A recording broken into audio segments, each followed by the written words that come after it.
Welcome back to the Terminal Exchange, episode 138, Hiring for Character. I'm here with the man, the myth, the legend, Rick Schmidt. Thank you for being here today. Well, thanks for the setup. Wasn't expecting that. That was not in the script. Yeah. Thank you. Well, we Appreciate got the man, Rick Schmidt, in the studio today. So excited to talk about hiring. That is a lot of your job.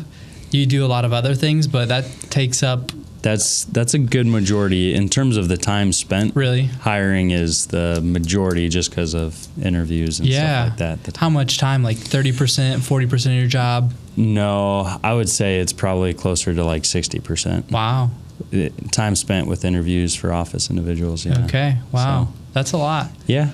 And so if anyone is an office employee at Nussbaum, they could raise their hand if they interacted with you, and it'd probably be everyone. Well, if or close to everyone. If interacted with me, hopefully, because of my position here, a lot of people have interacted with me, HR. But in terms of been hired by me, if you've been hired in the last 5 years, you've interacted with me. Yeah. Which is. And before that portion. Was Jeremy? It was Jeremy. Okay. Yeah. Okay. Yeah, he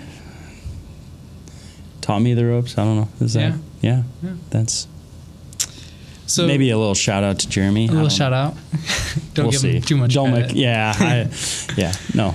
So today we're going to talk about hiring, what it means, and how it plays out in real life. And Rick's going to share a little bit of his role, his experience, and why would we even talk about this, and why should someone listen to us talk about hiring?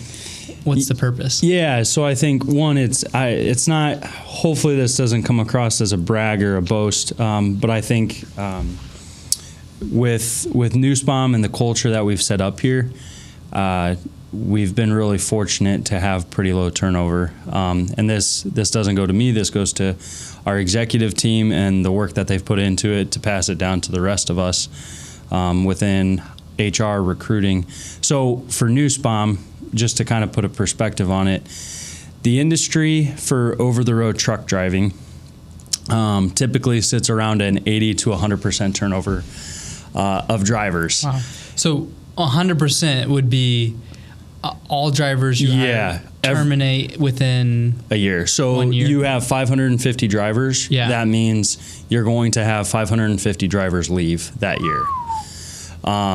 So that's the industry average for over-the-road truck driving. You're going to have 80 to 100% of your drivers leave. Wow. Nussbaum, year after year since I think it goes back to like 2018, we've been sitting around 35%. We've had a year where we've been at 40, and then we've had some years where we've been in the 20s, but we're typically around about 35%. That's for drivers. Now you separate out drivers from office. In terms of office turnover, we've typically been around a 3 to 6% turnover. Okay. Wow. 3 to 6% turnover, and a lot of the turnover comes, like some of the more recent individuals that left, they moved out of the state of Illinois, and we don't have remote positions for the specific roles that they were in, or some get married and move on, and different life scenarios that take place. So 3 to 5% for the office. Yep. And I don't know what the average is for that, but. Yep. And someone sometimes tries out a role and maybe it's not a great fit. So then, they. Yeah. So. And I think within that we can, there's a lot of that we've gotten better at. I would say like 5, 6, 7 years ago, we'd have, be a little bit quicker to hire, and then maybe the individual wasn't necessarily the right fit. But over the years, it's less of that and more so just life circumstances come up. We do a pretty good job of finding people that are in the right position. Maybe not necessarily long term. Maybe they're going to be in a certain role for 2-3 years, but they eventually want to get into operations or sales or marketing, right? Whatever it might be, right? So that makes sense. Right. A low turnover rate is really good because a less training, there's like resources that people spend when you have high turnover, right? Is that so that's a good call out. So like for the driver world, depends on where you go and talk to, but they say the cost of losing a driver is $15,000 to $20,000 from onboarding, training, getting them caught up to speed with what you're doing. That's going to vary depending on the company, depending on who you are, but those are some of the numbers. And then for office, it goes higher than that because of, like, for office individuals, especially like think of Nussbaum here, all the different software we have, the stuff that we're a part of, the different nooks and crannies that you have to understand and learn about to feel like you're efficient. Most individuals, this was a study that I saw about 6 years ago, most individuals don't feel like they are providing, what's the term that I'm looking for? Most individuals don't feel like they're adding value to their department until they hit about a year and a half. Yeah. And then in some specialty positions, it's like 2 or 3 years. So like, think of you have a developer background, right? Some of the developing side of things, like individuals, it's typically about 2 or 3 years where someone feels adequate with what they're doing. Yeah. And so you think of the turnover that takes place there. Well, now if we have high turnover in our IT department, now we have a lot of individuals that aren't necessarily feeling like they know what's going on. That Nussbaum is doing, not that they don't know how to develop, but that they're plugging into Nussbaum and what we're doing. Yeah, there's a lot of knowledge there that you have to learn in order to do your job, and that takes a while to pick up that stuff. And that's hard to put a value on, right? Like in terms of cost, but when you think of someone new that you're having to take the time to train and properly train, it's a lot of spend. Yeah, makes sense. And so we'll talk about why that turnover rate is better than other places. But before that, a little bit on your experience, Rick. So besides being a pro pickleball player, what other hobbies or experiences do you have at Nussbaum, outside of Nussbaum? This cracks me up because my dad, he just started getting into pickleball. And literally last night, he was like, Rick, I'm going to smoke you in pickleball. I'm like, I don't know about that. I'm like, he's almost 70, so I think I can take him. Yeah. Oh, sorry, I kind of chuckled at that. What was the question? So, what's your role? Experience at Nussbaum, and then what do you like to do outside of work?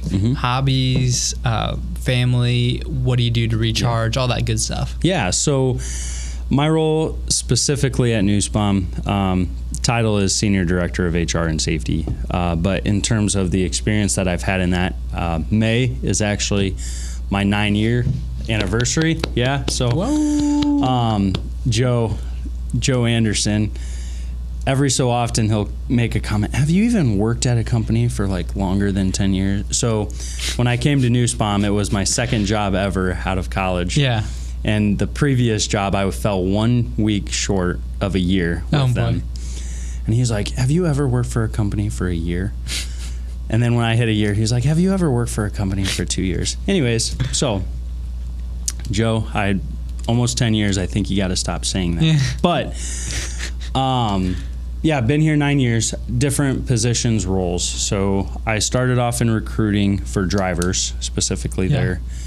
Then after recruiting for drivers, I got into safety training development, coaching drivers through Smart Drive. Was in that for about a year and a half, and I started getting into things like accidents, claims, and then within that, it progressed into understanding like insurance for auto liability, physical damage. So have background in that, have background in health insurance now, getting into those topics. And then it was probably it was 5 years ago. Those were probably the first 4 years working here. And then about 5 years ago, I really love working with people.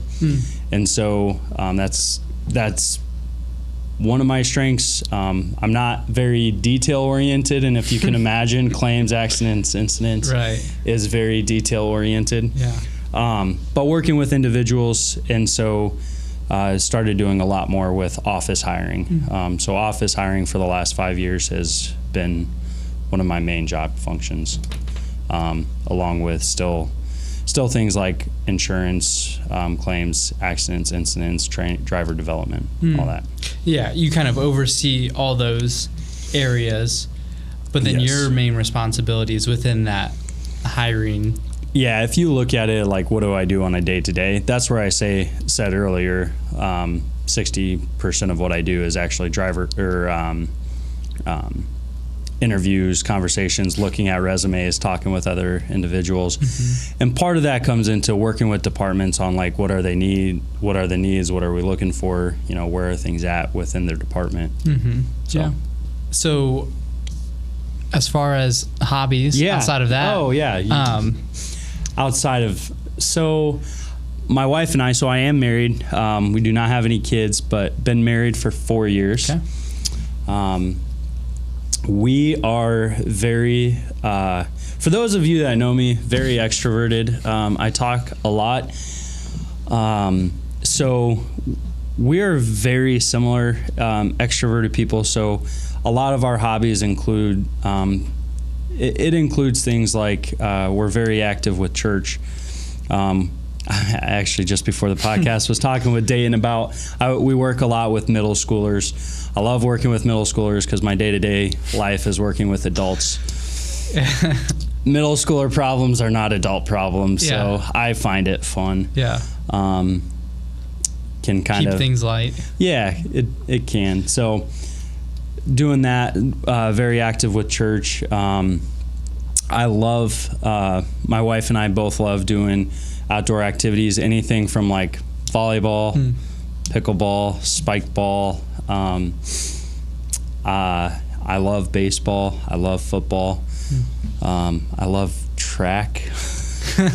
Like running track? Like I don't love, no, I awkwardly stay up to date with professional track. Wow, that is impressive. It's so like think of the Olympics, but like there's world classics that are going on. So I love paying attention to that.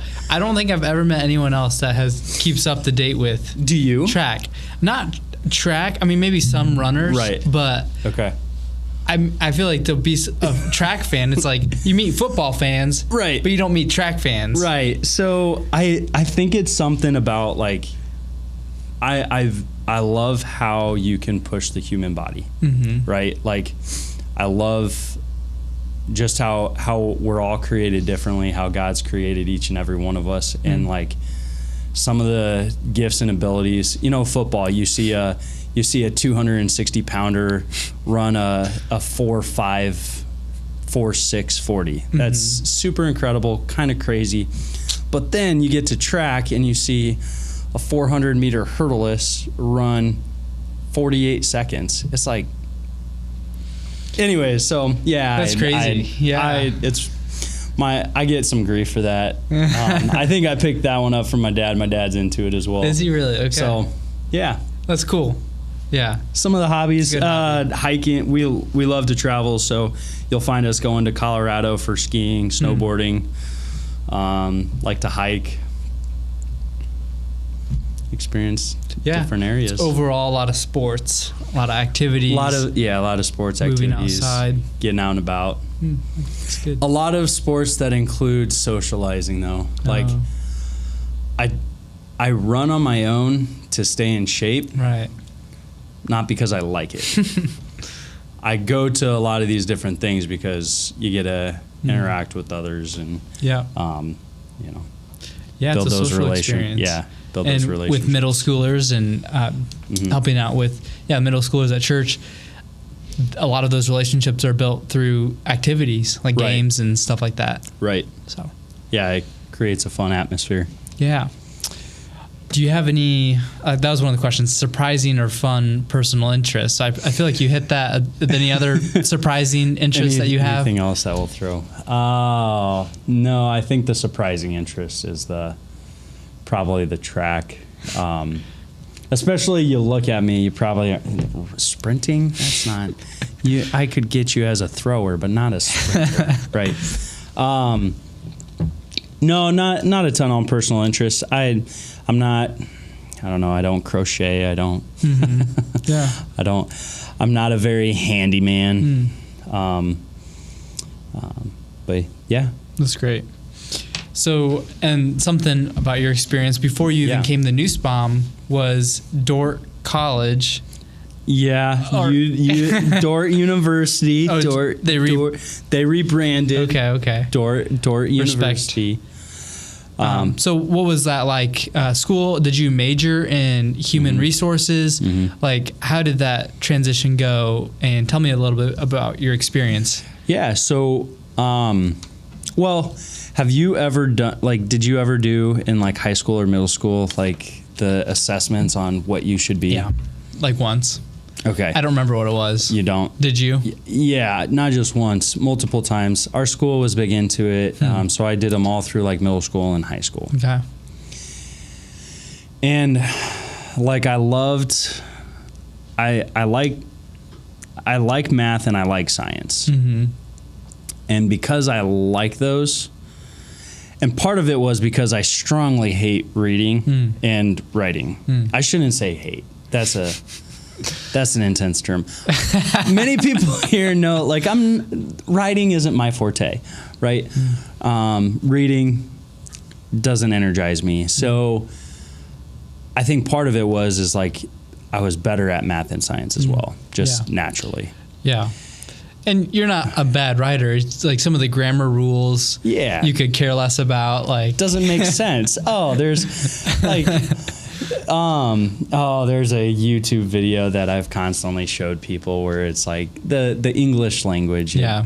Like when you stop and think about how we make the rules for it doesn't make sense. So I like that, like math and science for the most part makes sense. It adds up. But all that to say, and the reason I bring it all up is I originally went to the Dort University. Home of the Defenders, like a knight or something. Like a knight, okay, cool. It's like a knight. Dort Defenders. I originally went there for engineering. So I actually really was into, like in high school, I liked biology and like prosthetics. So it was originally biomedical engineering. Wow. Yeah. Very different. Very, very different. Very different. And my freshman year GPA would show that that's probably not the right place for me to be in. First year was kind of rough. Sure. Yeah. Going through the engineering, that's not what I was into. It's not what I was good at. So I then went into, I was actually talking with my dad. We were talking about like engineering is not the thing for me. So we were just talking about interests. And one of my first interests was teachers. And he was like, no, no, you're not going to go. So, and I should give some extra background there. My dad was on the school board. And so like 15 years ago, he was starting to see like the politics that entered the schools. And his advice there was just like, it's a tough field to get into. Yeah. So I said HR, and he said no. And I said, you already told me no on teaching. You can't tell me no on both. So I went into HR. Well, some of the background on HR for him is he worked for corporate America. And HR in corporate America, you roll your eyes, right? Like when you hear HR, everyone's response is like, okay, the fun suckers, right? They're telling us what to do, what we can do, what we can't do. They make all these rules that we don't necessarily like or agree with. But when I was a junior, he actually changed jobs. And at that point, we were having a conversation, and he loved the people in HR at that new company, and it was a small company, 100 people. I forget how large it is, but Watershed Foods. Oh yeah. Absolutely loved their HR, loved what he was doing. And we had a conversation. He was like, okay, like if that's what you're going for, I see why you want to be HR. And that was the intent, is working. I didn't want to get into corporate. I wanted to get into being able to work with people, help people out. Obviously comes the hiring. With hiring comes firing. That's not fun. Don't like that part. But being able to work with people, help them grow, develop. Yeah. Yeah. I mean, there's a lot that's under that umbrella. Right. And like you mentioned, some of the insurance stuff kind of falls under that, and claims and all that safety side of things. But I do think that like HR at Nussbaum breaks the mold of traditional HR in a lot of ways. So thinking about that, was that a good transition? It was a fantastic transition for me. So I wasn't planning on it. So I was a young kid. I was raised in a Christian home, and my parents did a fantastic job, but I tried as much as I could to defy them, and I did. But what was fascinating with Dordt University is they're a Christian college. So everything you were taught how to look at it from a biblical view, right? So taught about how, when you're hiring, when you're looking for how do you put the Christian perspective behind it? When you're talking about HR law and business law, yes, there's the laws that we have to work through, but then there's the Christian perspective behind it. Yeah. And so a lot of our papers and projects were like, how do you insert your worldview? How do you insert your Christian beliefs and background into it? Might have a company that tells you to do something unethical or something like that. Yeah, and even even as a Christian, like you might not agree with some of the regulations that come out. So and the business law that comes out. So how do you approach that, right? How do you approach that as a Christian, and maybe as a HR individual, where maybe not everybody on your team or maybe not everybody at the company has the same thoughts as you, right? So I really, like, that part of going to school in Dordt was a fantastic opportunity for me. Because even though I wasn't necessarily searching for it at the time, like I had to write papers on it. Yeah. And I had to do projects on it, and it helped build that foundation and knowledge that then I believe has helped carry it into Nussbaum, right, with our background and our and who we are as a company. Yeah. So it really set you up well to become who you are today. Yeah. Not that you ever would have thought that's how it would have happened. Yeah. It wasn't the plan. I don't know. I don't think any of us, especially if you weren't in trucking before, you didn't graduate college saying I'm gonna go work in trucking or work in HR for trucking. Right. So God definitely had his plan for me. And very far away too. So you grew up in Colorado. Yep. Okay. That is correct. So Denver area. Yep. All right. So a lot of outside snowboarding. Yeah, very active outdoorsy. And somehow we're in Normal right now, like Normal, Illinois, Hudson. So what made you want to go to Iowa of all places, like Dordt College? Yeah, so I'm the baby of my family, and I actually just wanted to get away from home. So I wanted to play baseball. And I didn't know if I wanted to do engineering or business. So I was looking for a school that was small enough where I could still play baseball, do engineering or business.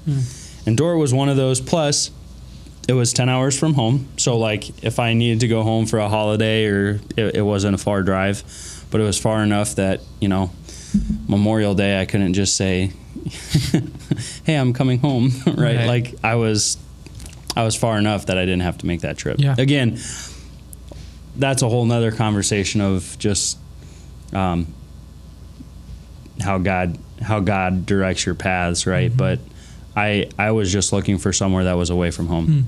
And Dort, they were one of the first places that reached out to me. Their baseball coach reached out to me, had a good conversation, ended up going there.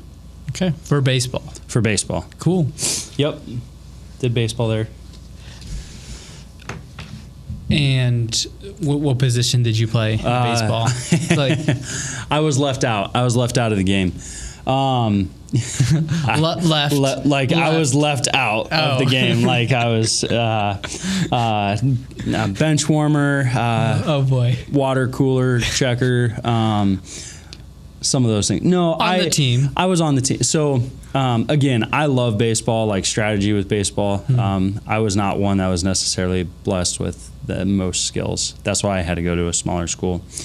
So I was a catcher. I was a catcher, right field, which is an interesting combo. But catcher, right field, and yeah, my senior year, I would play about 40% of the games. You know, you would have a I don't know, 50 game, 60 game, and I would play about 40, 50, that's really 40%. Good. Yeah, that's awesome. So I wasn't.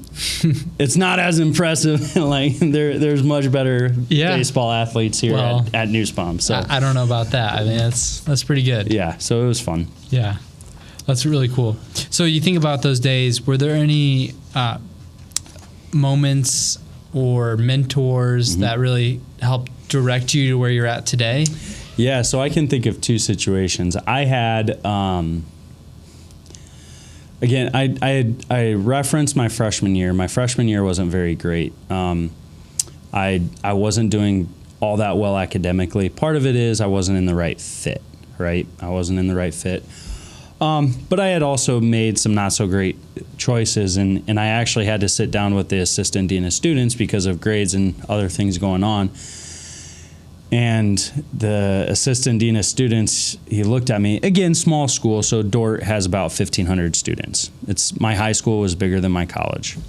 But the assistant dean of students, and the dean of students, they were actually, I had interacted with them both, and the comment from the assistant students said, Rick, this isn't who you are, right? Like, God has more in store for you. You just got to realize that.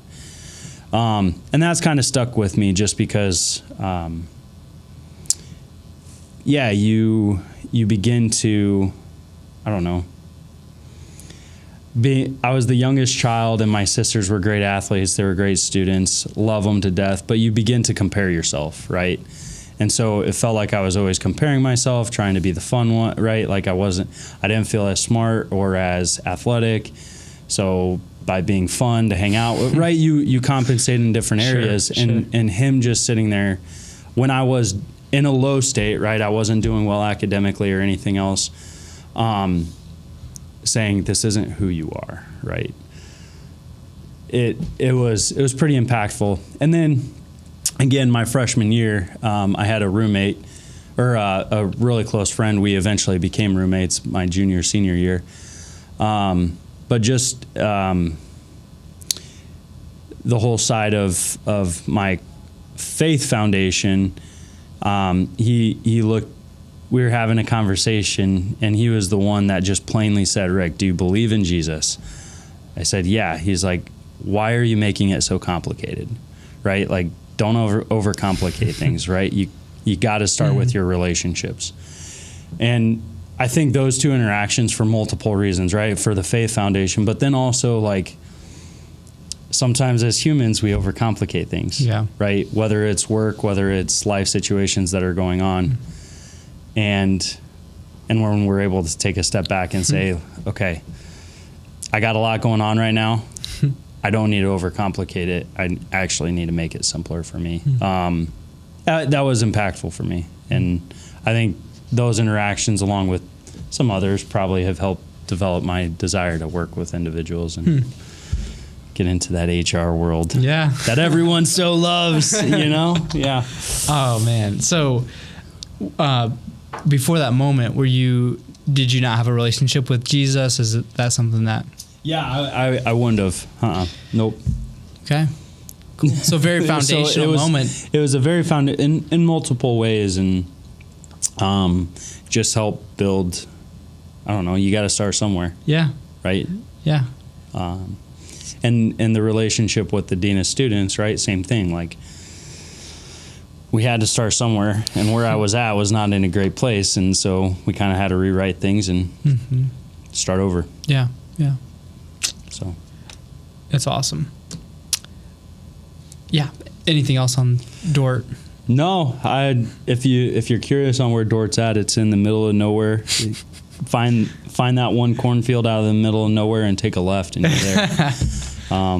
It's small town Iowa. So you're out there, and everybody knows everybody. Yeah. And it was good for me because built those relationships, which still super close with today. So thankful for that. Is it in the town of Dort?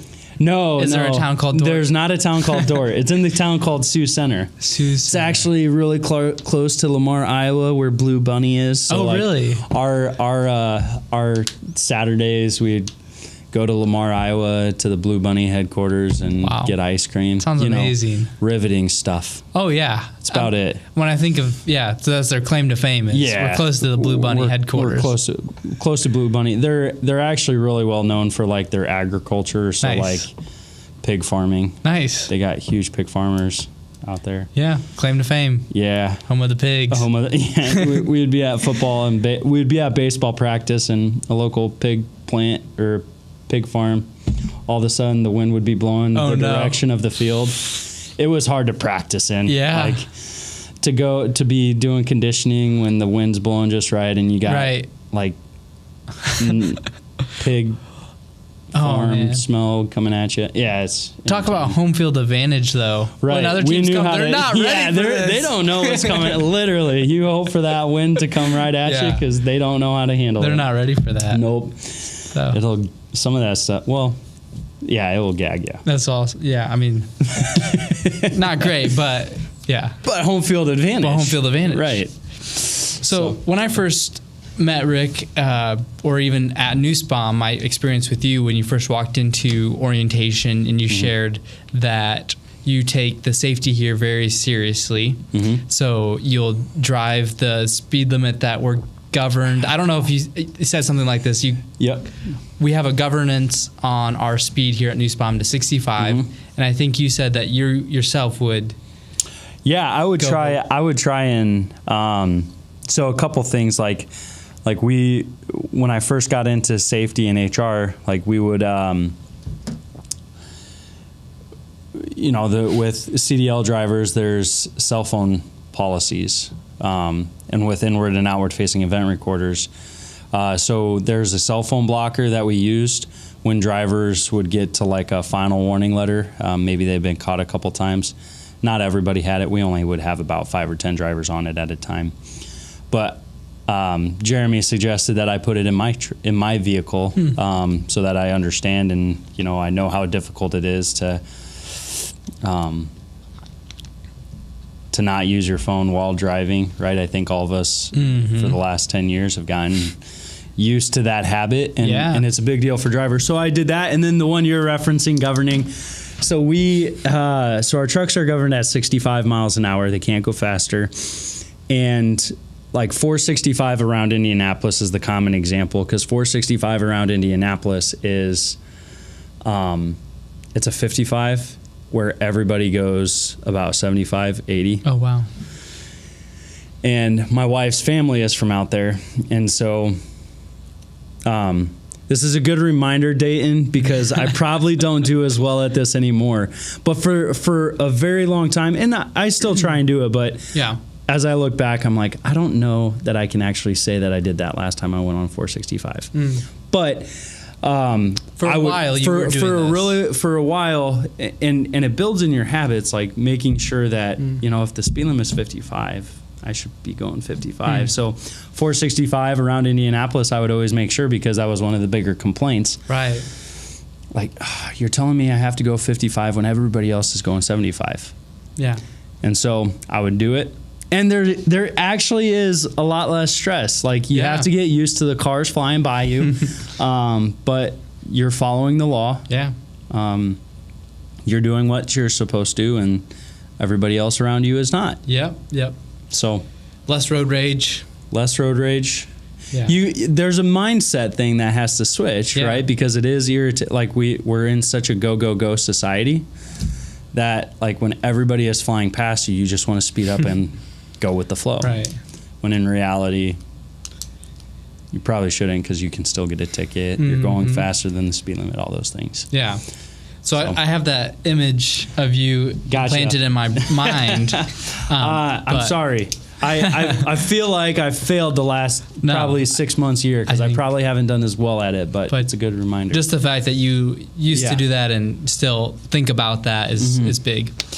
So a typical day in the life, I've been watching some of these day in the life videos. What is a day in the life for you, Rick? You wake up, eat a bowl of honey bunches of oats. I wish I had the time to do that. I wake up and I quickly get ready for work, run out the door, jump in the truck, drive to work, walk in. I can get out of bed at 6:30 and be to work by 7. Okay. And it's very rare that I'm up before 6 a.m. Between like 6:15 is when I get up. That doesn't leave a lot of time, obviously, so I'm pretty well running. But by the time I get to work, I get made fun of because I drink about a pot of coffee myself. Just a couple cups. Yeah, we'll say a couple. Just a couple. Okay. Just a couple. All right.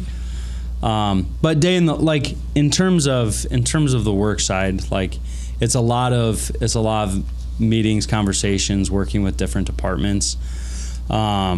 So whether it's reviewing current applications, like right before I came in here, reviewing some positions that we have open in the applications, and so you're working with the hiring manager for about 30 minutes, talking through the different applications that we've seen. What do we notice? What do we not? Like, I don't know everything about IT, right? Hiring an IT developer, I don't know everything about a sales position. And so, like, I'm looking for the hiring manager to give me information and help understand what they see is good, what they see is not. So that makes sense. Yeah. So you start your day by a pot of coffee. Start my day, pot of coffee. I will say the last like 2-3 months, like I start my day when I'm driving in. I either have like Bible podcast playing or Christian music going. It's more like calming stuff because HR safety can be a little chaotic. Right. And the last couple of months, it's been a lot of like, how do I prep my mind for work? Yeah. When there's a lot of chaos. And so it's starting, like I'm not going to be able to get up at 5:45 and drink a cup of coffee and, just kind of lounge around. That's not my style. So it's like, how do I accomplish that calming effect before I get into work? Yeah. And that's been like music and Bible podcast playing, just helps you calm down, be ready for the day. Yeah. But I don't know. I'm a busy person. Well, you got a lot of responsibilities. Well, and even outside of work, I don't know. I don't sit well. I like to be moving. So yeah. That's great. Yeah. So then, how did you get the Nussbaum? Was that just the? Oh, you're gonna make me call out. You're gonna make me call out Chris Aranda. Give him the props. I gotta give a shout out to Chris Aranda.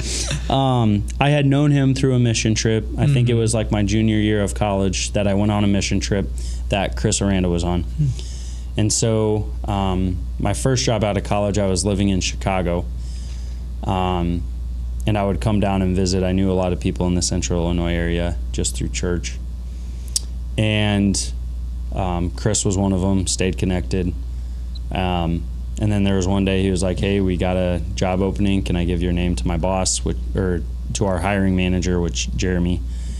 Then a few months later, got a call from Jeremy, did the whole interview. I didn't want to live in Chicago full time. It was a fun experience. It was also an expensive experience. You know, it's not cheap. So and the job you were in was HR for? It actually wasn't HR. It was actually more dispatch and logistics. Okay, it was, trucking. Yeah, it was concrete. Okay, so nice. Dispatching. It was dispatching concrete trucks all over Chicago and Kankakee. So at that time, I would know every street in Chicago because we had a dispatch in there, and so you would know every street in Chicago. Now I don't remember it at all, but got to know that. And then ended up moving down. I was at that job for 51 weeks, just shy of a year. Shy of a year, and then moved down to Bloomington here and started working at Nussbaum. Been here 9 years now. So okay. Did anything draw you to Nussbaum, or was it just I trust Chris and everything he says? Yeah, no, I trust Chris very, very heavily. But it was also like, is this the good fit for me, right? I knew Chris loved it, and then just my interaction with Jeremy. Enjoyed that initial conversation. At that time, I would have interviewed with Tian because I was on the recruiting team. So Tian, Jeremy, just good interactions. I liked what the style of job that it would be. Felt like a good fit. Obviously, I loved the family background. I was actually working in a union. And knowing that this was trucking, not union, HR side, like unions can be tough. There's a lot more regulations that go into it with unions, and so the fact that it was a family-owned trucking company, faith-based, not in the union, that had me pretty excited. So it's pretty cool. Yeah, a lot more rules, regulations that follow that union. And so coming to Nussbaum, starting off, you mentioned recruiting, coming into HR. So as your career developed, you ended up in this director position. So I guess we're at our topic. The thing we want to talk about was hiring for character. And what is character? Like, what do you describe character? Yeah. So you asked me this question, and it's like, man, I feel like it's loaded. There's a lot that comes into character. I think how I would explain it quickly. A lot of us at Nussbaum have read Ideal Team Player, and I still love how they dig into looking for the right fit, the right candidate, and they talk about being humble, hungry, and smart, right? Humble, how do they present themselves? Is it about I, me? Is it about us, we? Hungry, right? Are they a go-getter? Are they working? Are they getting things done? Smart, it's not about book smarts. It's about how can you read a room? Do you know when it's a good time to joke around? Do you know when it's a good time to be serious? Obviously, all three sections, more than that. But when it comes to character, I really like using those three terms, humble, hungry, smart,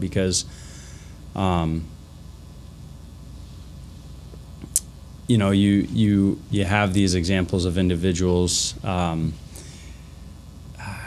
Oftentimes we hire for, you know, the resume, and there's a lot more to it than that, right? Character, like, are they someone you're going to want to be around? Yeah. Right.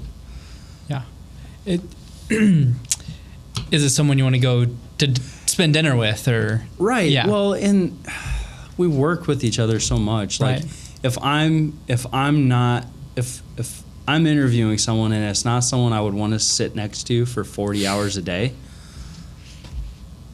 that's how do I ask someone else to do that, right? Like, if that sounds pretty blunt and rude, but it's the reality of, like, we spend so much time here, and sometimes, like, it can feel like, because when we go home from work, you got stuff to do outside, work on the house, all this stuff. Sometimes it can feel like you're spending more time at work than you are with your family. Yeah.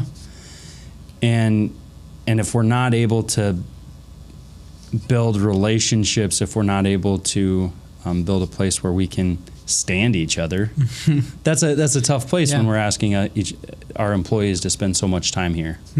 So you talked about looking for the resume fit, and so something that pops in my head is, well, for hiring for character, do you not look at the resume stuff, or how do you hire for character but also balance the resume? Yeah. So I think, I mean, take for example, some of it depends on the different areas you're looking for, right? Because when you're looking for someone in IT development, when you're looking for someone that's a diesel tech, there has to be some level of capability and experience, right? Like, IT development, accounting, finance, like, you have to have a background in accounting, or you have to have a degree in accounting, or maybe taken some extra classes. Right. So I don't want to dismiss that, right? The technical ability is definitely there.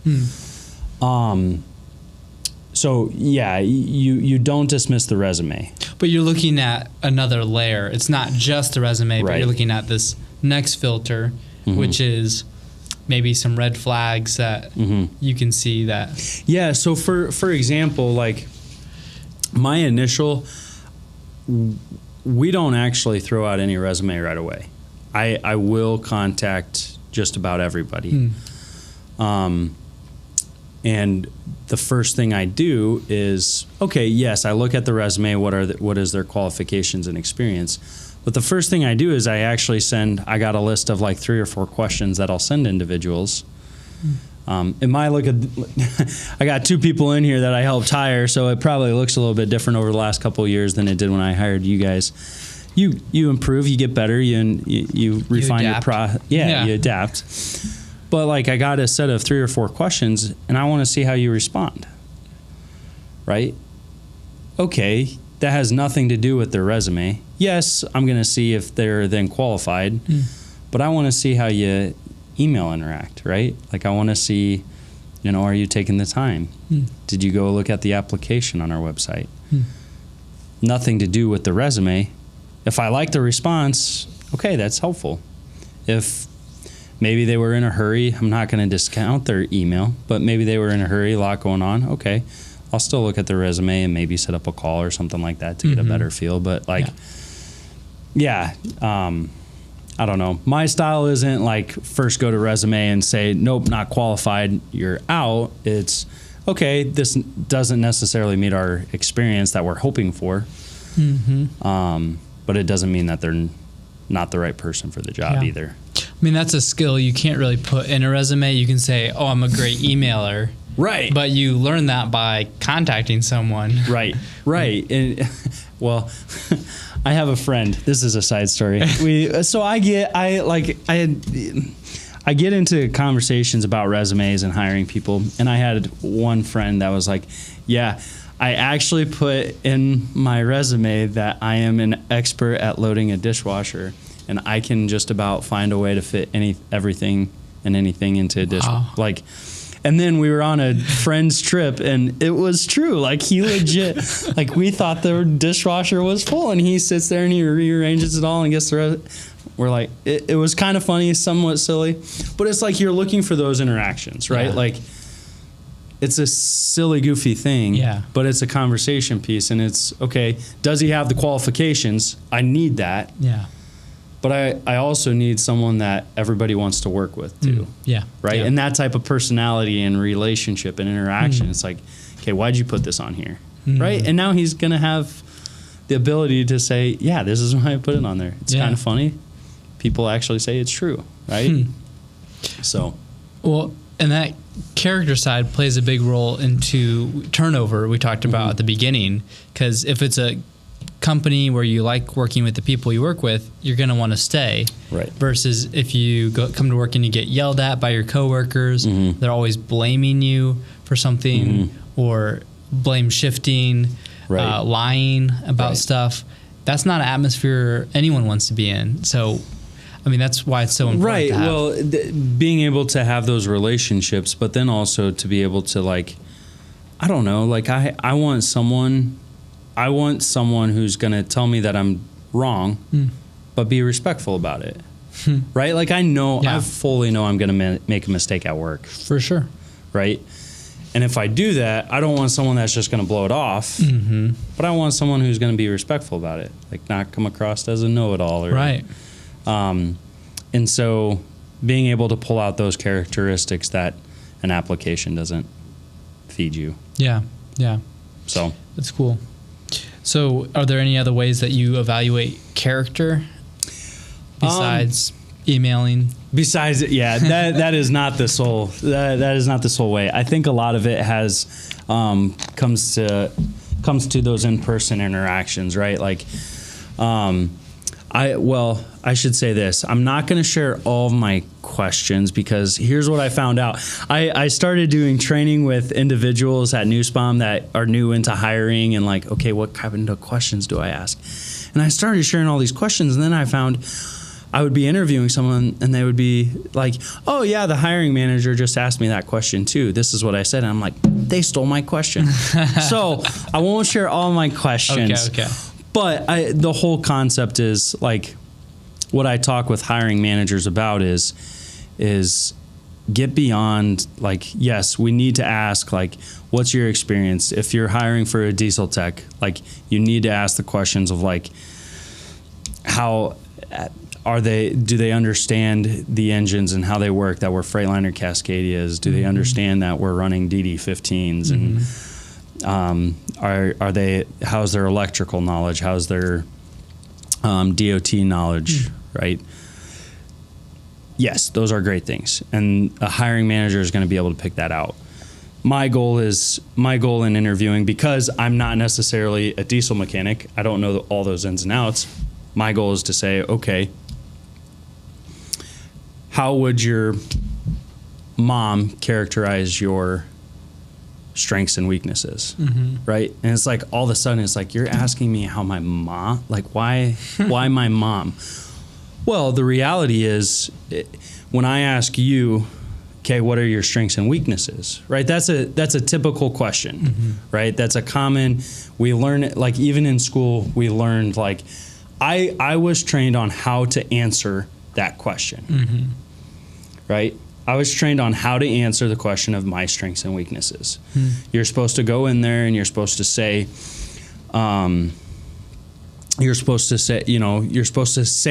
your weaknesses, but then turn it into how it's a strength and what you're doing to overcome it. I'm just too hardworking. I can't put work aside. I can't. Yeah. My weakness is I can't separate work from home. When I go home, I'm always working.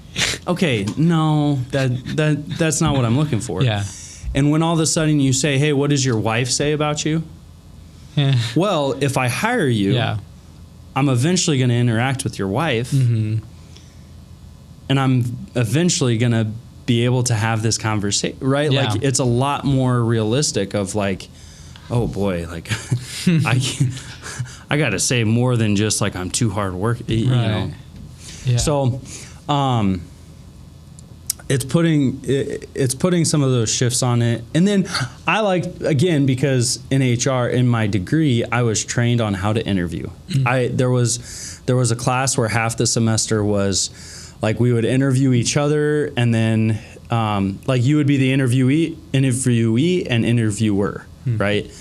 And sometimes you did it in front of class, sometimes so people could correct you and stuff like that. So people are fully trained on that. So I like to ask oddball questions. Like I want to know some of these different personal things that you can't necessarily prep for, right? Like I want to know, I don't know. I heard someone they started asking, like, when you go out to eat, what do you order, right? Just kind of random, but what it does is it breaks down the barrier. Yeah. It breaks down this wall, and it allows us to have a true conversation. It's not like this put on a tie, jacket. Right. Here's what I should say. It's here's a real interaction. Here's a real conversation. Yeah. What would you say? Yeah. That's awesome. So, and then it helps you get into some of the more characteristics. I don't know, it helps break down the barrier so you can actually have an interaction and get to the heart of someone, right? Because I don't know, we've all interviewed, you've gone into an interview and it's a little nerve-wracking, right? Like you're a little tense and... Yeah, you say some words. What am I going to say? You're shaky. My name's Rayton Dumbled. Did you do that? No. Oh, okay. I was going to say I probably did good. at one time. You thought of that pretty quickly, so that's pretty good. Yeah, you just create that interaction so it's more relational versus transactional. Yeah. Yours would be pretty good. I'm Sick Rick. Sick Rimmed. I don't know how to do that. I don't know how to do Schmidt on that one. Yeah. SCH, yeah, that makes it. Yeah. But I would be sick. Yeah. You'd be sick. My name's Sick.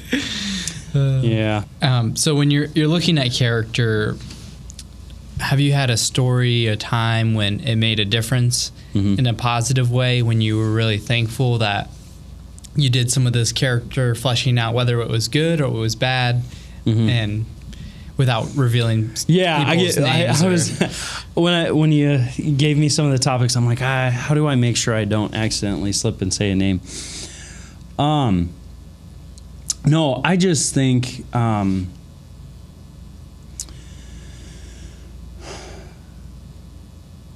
sometimes when we go through these interactions, right, like, this is where I get into, like, when we pay attention to, like, our God-given emotions, senses, interactions, it's fascinating how often they are right, right? Like, I was watching this one video where there's studies now where, like, humans and their body, right, when we're scared and we sweat, it produces different interactions. And when you're someone who's scared and nervous, like if I'm sitting here and I'm scared, nervous, right, and for whatever reason I don't like being on a podcast, right, it's not just your visual cues, like it's your senses that pick up on those things. Obviously they can be wrong, but it's like when we have these interactions and conversations, God's created the human body in some incredible ways to, like, we don't, like, our body's fight or flight, right? Our body's telling us fight or flight before we even process what actually is going on. And so some of those things, like with interactions with individuals, okay, it's sitting down and having a conversation. Okay, they said all the right things. Why am I not, like, blown away? Or they said their interaction was actually kind of awkward, but why do I want to hire them, right? And Nussbaum has some examples, especially, like, Nussbaum's done a really good job of hiring young individuals. Well, a young individual, they don't have a lot of interview experience. And so young individuals are typically a lot more nervous, and what do I do, or what do I say, or might just be a little bit harder to pull some of those interactions out of them. And yet, like, understanding their background and who they are, and when you can break down into some of those character aspects, even though they might be a little shaky and not as confident in the interview, they're actually the right person to hire. So, yeah, I think I think there's a lot of examples here at Nussbaum that don't necessarily have transportation experience, that don't necessarily, they're not they've never been a driver manager, they don't know trucking at all, right? We like to have a balance. Like, we want to make sure that, think of driver managers, we want to make sure that they have experience. We have a group that have experience and knowledge of transportation, but we have some individuals that are fresh out of college that came in as a driver manager, and they're crushing it. They're doing a fantastic job, that have never been in trucking before, and now they get into trucking as a driver manager, and they're doing a phenomenal job. And it's because of their character, right? They have a desire to work with people. We can teach them the logistics, the hours of service. I can't teach a desire to work with people, right? So like driver manager, I can't force you to say, Dayton, even though, you have to work with 35 people and you have to like it, right? Like, working with 35 people and managing 35 people, 35 drivers, is a tall task. You could probably do the logistics piece and the messaging and the planning decently well, but if you don't have a desire to work with those 35 people, it's not going to go well. Yeah. And so, it's finding that balance. Interesting. So, thinking about that, are there any, so you talked about some of the positive aspects. Yeah. What are some like negative signs, red flags that you might get that would tell you this is not going to be a great fit? Yeah. So, and this is the hard part, because when you go into an interview, you're trying to sell yourself. Yeah. Right. Like, why should Nussbaum hire me? And so that's a hard aspect. And sometimes there's might be lots of applicants. Right. So you're picking from good to good. So right. I'm not saying that to say that you're kicking out. It's like, oh, you red flag. Right. I'm thinking of like maybe some, doesn't happen as often, but every once in a while there's something out there. you'll get a lot. I shouldn't say a lot. So again, I think Nussbaum attracts a high value individual, right?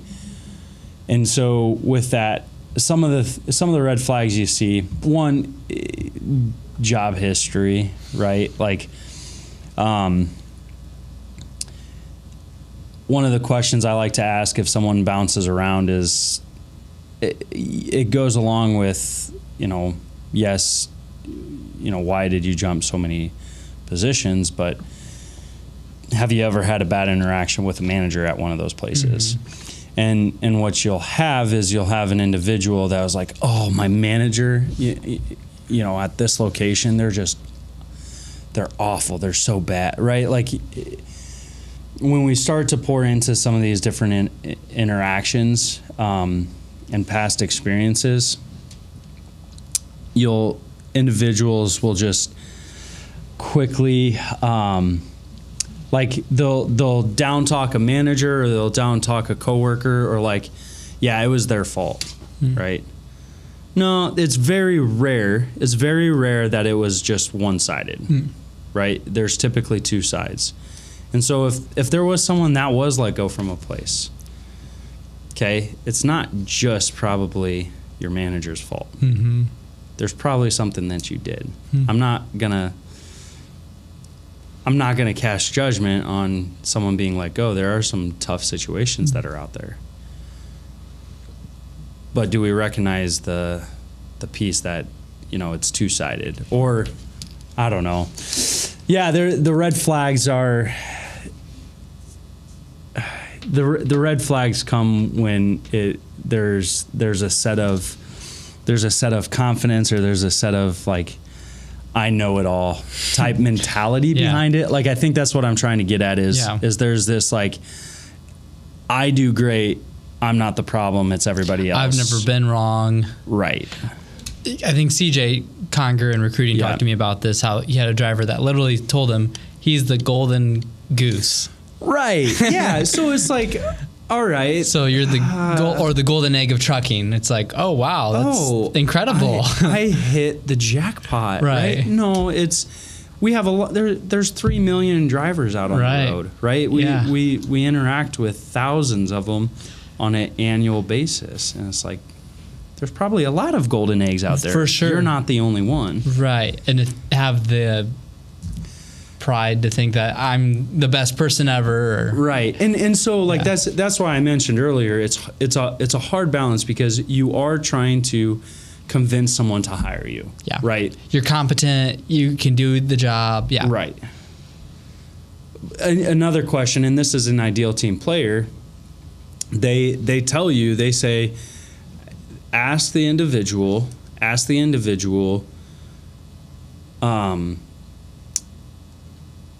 tell me someone who's better at something that you think you're good at. Right? Does that make sense? So like, I want to know, okay, day in, you do podcasts and you sit and have these interviews. Tell me someone who's better than you at that. Joe Rogan. Nice. Well, yeah, he's got millions of subscribers. Right. Good. So good one. So what does he do better than you? Right? Yeah.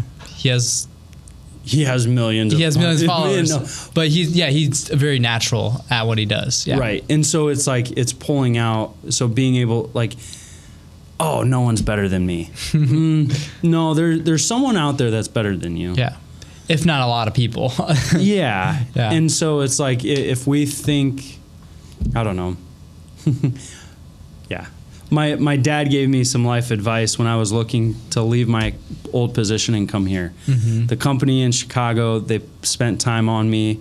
I have they were fantastic, great, awesome to work with. I loved them. I wasn't necessarily looking to leave, but I didn't want to live in Chicago. And I felt convicted because like they spent all this time on me. He's like, Rick, I hate to say this, you're replaceable. And that was probably the best advice I got, is like to think so highly of myself that they're not going to eventually move on from me. They're a business. They have to move on from me. Right? Yeah. So like you want to add value to a company. You want to work your hardest. But to be so confident in what you're doing that you think you're irreplaceable. Yeah. No, our job as a business, people are going to leave, people are going to retire, people are going to pass away, people are going to move on, people are going to have kids and decide to stay at home, people are going to get married, move states. That's going to happen. So the reality is we do have to replace people. Not that I want to, but it's a reality. And if you were irreplaceable, that means you're probably hogging information that you should be sharing with other people. Why aren't you giving that information to others and helping them grow? Right? Yeah. So that's probably the biggest red flag. Yeah. And you do see that. I think you see that in the trades more than office, because I think a lot more office is trained in, like, that's not what you're saying. Because I went through in college, again, that class that I talked about, we were taught never talk about that, right? Don't say you're the best. Say I'm good at this. I'm working to get better. Yeah. And go through that. And I think the pros, there's something called the Dunning-Kruger effect, where you don't know much about something, you think you know a lot more about it than you actually do. Right. Have you heard about this? Yes. It's really interesting. Is that where, like, the more you learn, your perceived how much you think you know goes down. Yes. So like you ask a grandmaster chess player, are you good at chess? They'll be like, no, like I'm not, because I played all these people that are there's so much to the game I have to learn still. Right. There's like, I have my style of playing chess. Yeah. But there's so many other styles that I don't understand or I don't realize. So when you first learn how to play chess, you think you're the best. It's like, whoa, like I learned so much about chess, but then actually when you start to get into it, you're like, oh wow, there's a lot more. And that's absolutely it. Do we have that idea in our mind that like there's always something to continue to grow and learn at? Yeah, definitely. So as we look to wrap this up, a lot of good things to keep in mind. I do like to talk about personal. Yeah.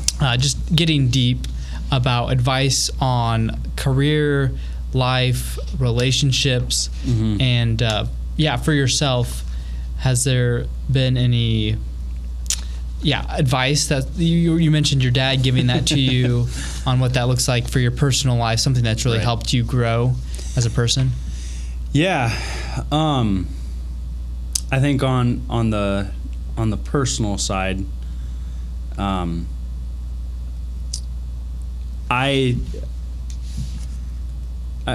I mentioned a few of the interactions that I had, right? So like, a couple in college, my dad and I, as we're talking about like leaving a career in Chicago to move to Nussbaum,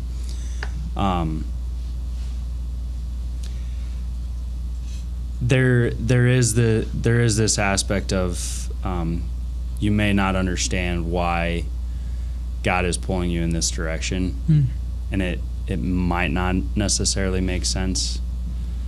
You can't necessarily put a finger to it, but like God is leading you in that direction. And I say that because like I'm from Colorado. Everyone asks why I leave Colorado. My dad's from Iowa, my mom's from Illinois, and I said I would never live in either state.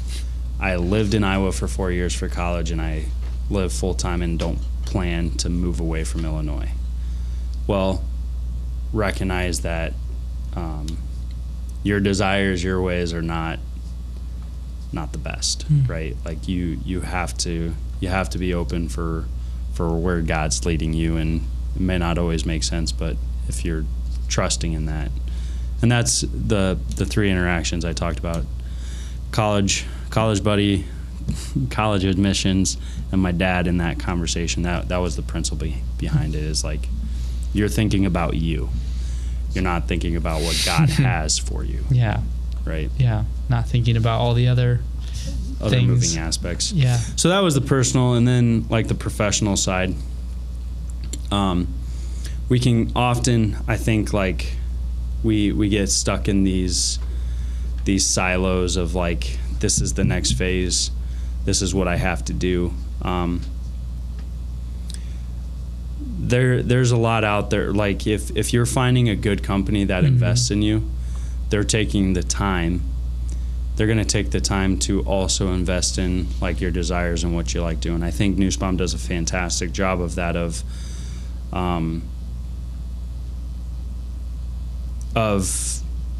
someone who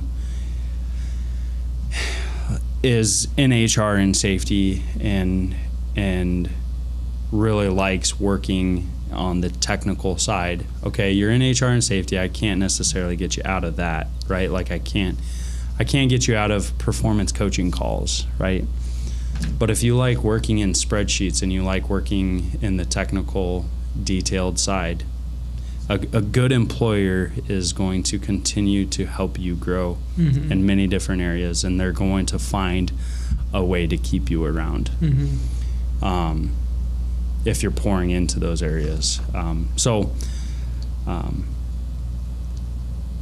Continue to ask those questions, continue to dig into like a manager and helping out. And if you're an employer, are you taking the time to invest into your individuals, right? Like it's not just a hire and then you move on, right? It's continue to pour into and ask questions and help out. So, yeah, I mean, it works both sides. Keeping character in mind for hiring, right? But also as an employee, am I someone that has character in what I'm doing? Yeah. So last thing, purpose-driven is our motto. What does it mean to be purpose-driven? Yeah, to me, being purpose-driven is, are you finding those passions in life that God has in store for you, right? Like, for me, like I mentioned, my wife and I, purpose-driven, like we feel we are called to be pouring into the middle school group, right? And then not taking that lightly, but going all in, right? Being able to say, yeah, this is where I'm supposed to be. So when it comes to the personal side, right, are you finding those avenues to pour into? But then when you're working, you know, for us at Nussbaum, right, purpose-driven, well, I'm going to make sure I own the section that I'm doing, the things that I'm involved in, that I'm not going to take it lightly. We have a lot of